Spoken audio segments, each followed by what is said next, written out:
प्रिय पशुपालकों, मैं हूँ डॉक्टर आरिफ अंसार। मैं एक पशु चिकित्सक हूँ। आज हम मधुसूदन जी चौधरी के यहाँ पर आए हैं।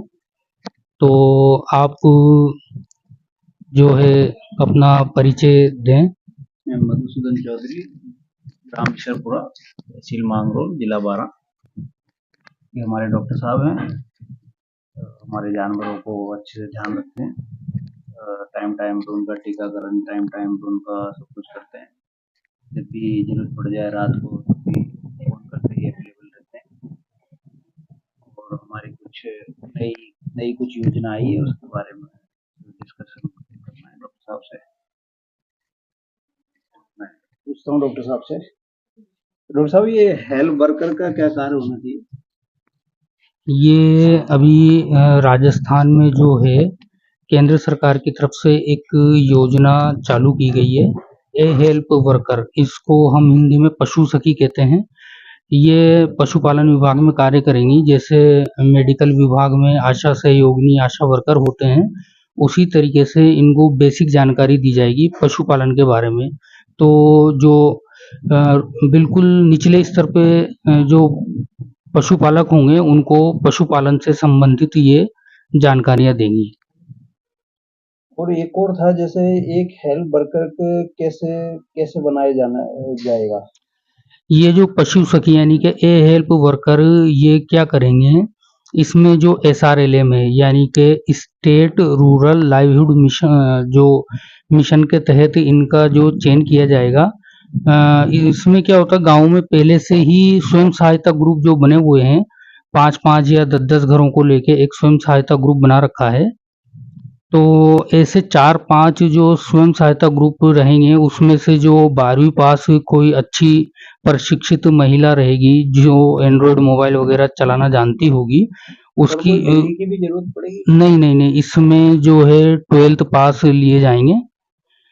तो ग्रेजुएशन बस? नहीं, हाँ, ग्रेजुएशन नहीं, ये सीनियर सेकेंडरी। और अगर कहीं सीनियर सेकेंडरी पास भी नहीं मिलते हैं तो हो सकता है इसको सेकेंडरी पास को भी लिया जा सकता है। अब योजना के ऊपर गाइडलाइन। राजस्थान में कितने पशु सखियां बनाई जानी चाहिए? राजस्थान में जो है 20,000 पशु सखी बनाने का लक्ष्य रखा गया है। और जैसे राजस्थान में ये किस योजना के कब और कैसे कहाँ पे चालू होने के ज्यादा आसार? मुंह पे लगा लो थोड़ा पास। राजस्थान में कैसे और कब कहाँ इन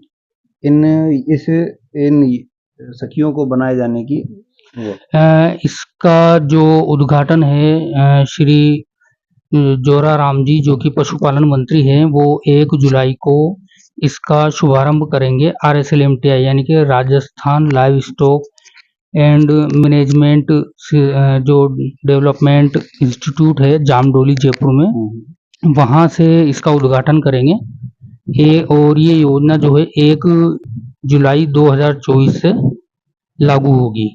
इसमें कितना वेतन रहेगा सखियों का? इसमें पशु सखियों का जो है वेतन 1750 रहेगा। और इसके अलावा जो वो पशुपालन से संबंधित कार्य करेंगी, उसके आधार पर उनको और भी मानदेय दिया जाएगा। वो जितना काम करेंगी वो उनके ऊपर निर्भर करेगा। पशु सखी बनाने का क्या उद्देश्य है सरकार का अपने? पशु सखी बनाने का ये उद्देश्य है कि इससे क्या है कि जो महिलाओं का सशक्तिकरण होगा इससे। और राजस्थान में जो है पशुपालन का कार्य जो है ज्यादातर महिलाएं करती हैं। जैसे उनका चारा पानी करना, उनका गोबर उठाना, दूध निकालना। तो इसलिए इसमें जो है महिलाओं को लिया गया है। महिलाओं का सशक्तिकरण होगा और इससे पशुपालकों को जब जानकारी मिलेगी तो इससे है जो राज्य का दूध उत्पादन भी बढ़ेगा। और राजस्थान में ये जैसे सरकार का यही है कि महिलाएं संभालती है, तो महिलाएं, हाँ, महिलाएं ही करें इसका दूध का, तो बढ़िया रहे। ये जो अपने पश्चिमी राजस्थान में अक्सर करके जो है महिलाएं ही ये करती हैं। और मैं आपको इसमें पशु सखी का कार्य जो है एक बार और डिटेल से बता देना चाहता हूँ। एक तो जो बिल्कुल नया काम जो पशु सखी करेंगी, वो रहेगा बैलेंसिंग ऑफ राशन, यानी कि राशन जो पशुओं को हम चारा पानी खिलाते हैं उसकी बैलेंसिंग करेंगे। उसके लिए उनको सॉफ्टवेयर दिया जाएगा, क्या खिलाना है, क्या खिलाना है। जैसे पशुपालक जो है उनको पता नहीं होता है, हम कई बार कैलकुलेट करते हैं तो वो ज़्यादा खली खिला रहे होते हैं या फिर कम खिला रहे होते हैं। तो सबसे पहले वे जो है उनका बॉडी वेट लेंगे, उसके लिए एक उनको मीटर दिया जाएगा। तो जैसे वो उसकी सीने के यहाँ से लंबाई उसका नाप लेंगे, गर्थ लेंथ बोलते हैं उसको, उसकी लंबाई नापते ही उसका वजन हमें पता लग जाएगा। तो वजन के आधार पर है जो हम कैलकुलेट करेंगे कि भाई इसको कितने किलो जो है खली या खल बांटा देना चाहिए, और कितने किलो जो है हरा चारा देना चाहिए, और कितने किलो सूखा चारा देना चाहिए। ये एक बहुत इम्पोर्टेंट है, क्योंकि हमने देखा है कि अक्सर या तो पशुपालक जो है कोई चीज ज्यादा खिला रहा है या कोई कम खिला रहा है। इसकी वजह से अगर आप खली ज्यादा खिलाएंगे ना, प्रोटीन होता है खली में, तो इससे मेथेन का प्रोडक्शन ज़्यादा होता है, तो वो भी इससे कंट्रोल होगा।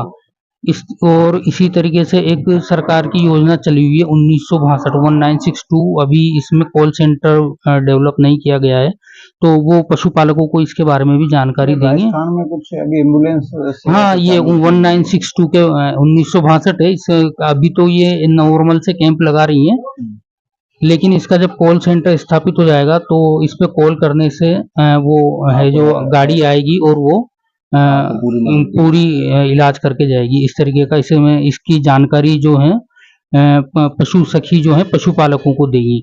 इसके अलावा पशु सखी जो है टैगिंग का काम भी करेंगी। इनहाफ जो पोर्टल था आजकल भारत पशुधन ऐप हो गया है, उसमें टैगिंग जैसे पशुपालन से संबंधित बहुत सारे रिकॉर्ड टैगिंग से रिकॉर्ड चढ़ाए जाते हैं। वो रिकॉर्ड चढ़ाएंगे, कितने वर्ष की है, कितना क्या है वो पूरी जानकारी वो इसमें चढ़ाएंगी। इसके लिए उनको मानदेय दिया जाएगा। इसके अलावा जो पशु सखी है वो पशुपालकों को ये भी बताएंगी कि कौन से महीने में पशुपालक को कौन सा टीका लगवाना चाहिए, गायों में कौन सा टीका लगवाना चाहिए, भैंसों में कौन सा टीका लगवाना चाहिए, बकरियों में अलग अलग महीने में कौन से महीने में कौन सा टीका लगेगा। ये सब जानकारी वो बिल्कुल जमीनी लेवल पर जो है पशुपालकों को देंगी। इसके अलावा वो कृत्रिम गर्भाधान के बारे में पशुपालकों को जानकारी देंगी, जैसे कि भाई कृत्रिम गर्भाधान के क्या फायदे हैं, और कृत्रिम गर्भाधान कब करवाना चाहिए, कौन सी नस्ल का बीज डलवाना चाहिए, कौन कौन सी नस्लें होती हैं, और जो है कृत्रिम गर्भाधान मतलब कब करवाना चाहिए, मतलब जब पशु जाग पे आता है तो उसको कैसे पहचाना जाए कि पशु जाग पे आ रहा है।